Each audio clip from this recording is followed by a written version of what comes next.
Hello everyone, it's Alina. Welcome to my Soap General Hospital official channel. I hope everyone is having a wonderful day. Before we begin, please hit the subscribe button and give this video a thumbs up. Will Michael's GH come into play? Sonny likes crime on General Hospital, but he dislikes dishonesty. You know what he particularly hates about dishonesty? When someone is dishonest about reporting a crime, because doing crime is fine. Turning in criminals is not fine. Turning in criminals is particularly not fine when the culprit is a member of Sonny's family. And then not telling Sonny about it, especially if you are also a member of Sonny's family, which is why the prospects of Sonny ever forgiving Mana for her betrayal of Carly and Drew look to be quite low at this time. Sonny's love switch is incredibly easy to turn on and much easier to turn off. Remember when Brenda wore a wire and he yelled and stomped and swore he no longer loved her? Remember when Carly was Carly? And now it's Nina's time. Whether he loved her or not once is no longer relevant. There are processes to follow here. Might Sonny's feelings change when he figures in that Michael also knew what Nina did, but kept it a secret in order to blackmail her? Maybe. There will be yelling and stomping for sure. Might Sonny's wrath at Michael trump his hatred toward Nina? He isn't a particularly complex guy. He has problems handling more than one feeling, so maybe a new outrage will wipe Nina's slate clean. But that's a true Hail Mary play for Nina. She has to know that the Sonny rules of conduct involve no forgiveness, not even an entertaining of extenuating circumstances. Nina did an awful thing, so Nina is horrible. Sonny must warn Nina she is bad. Sonny must punish Nina for the bad thing. Sonny won't forgive. Sonny is Sonny. End debate. Is it over? It sure appears over for Nina and Sonny's GHA marriage. The General Hospital recap for Thursday, January 4, 2024, has Sonny throwing a violent outburst and Nina trying to make things right only to be booted out of everyone's lives. Also in this episode, Carly and Drew tore into Nina.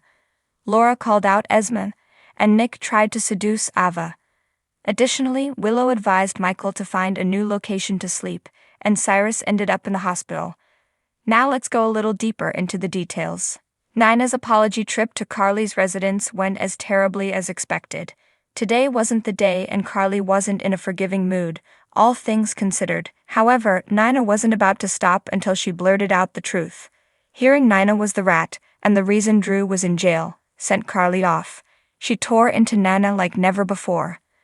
And more so when she understood Nina was only there because she got caught and not because she was genuinely remorseful. It didn't help Nina's cause that she kept becoming defensive and throwing Carly's sins in her face. Carly told her all about herself and called her everything from manipulative to selfish to a downright bitch. Drew remarked much the same when he came back to the room and heard it all. He got right in Nina's face and gave her a good old-fashioned talking to. Well, more like shouting. All the while, Michael did his best to explain himself to Willow, but she was simply too angry. She wasn't hearing it. How dare he treat her like a child who can't make her own decisions?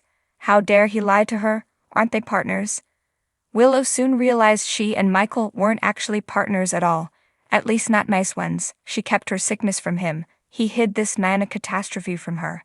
She went home for the night and ordered Michael to find somewhere else to sleep. No sooner had she said that than he got a call from Drew to go see his mother. As for Sonny, he tried to calm himself during church only to become stirred up when Cyrus sneaked in and took delight in pressing Sonny's buttons. The joke was on Cyrus though, when Sonny popped him in the mouth. And again. And a few more times. Then, a bunch more times while begging for Cyrus to fight back.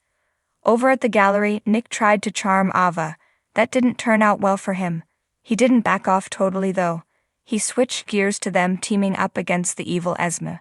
Nick even had a plot all mapped out. He told Ava to hold a party and invite the young lady. All she needed to do was get her in the door and he'd do the rest. And don't worry, he's not going injure Esma. As for the young woman herself, the jig was up when she entered Cafe Cherry and ran smack dab into Laura and Kevin. It was ideal timing since Laura was on the phone with Esmond's terrified sitter who was searching for her. Esm took a seat and Kevin got her a hot drink. He also picked up her crimson glove off the floor. Oops, Esm made an even bigger oopsie when she confessed she lost the other one, which reinforced Laura's instant suspicions. Laura called Esme out on being at Windermere. Esme admitted that sure she was, but she just broke into the castle in an attempt to get her memory back, and she also claimed she raced off when she heard Laura because she was afraid. Laura was more than understanding, however, she shook up Esme when she demanded she turn herself in. Don't worry though, Laura was going to go with her. What a relief. Esme departed to go home, and Laura and Kevin got a call from the hospital.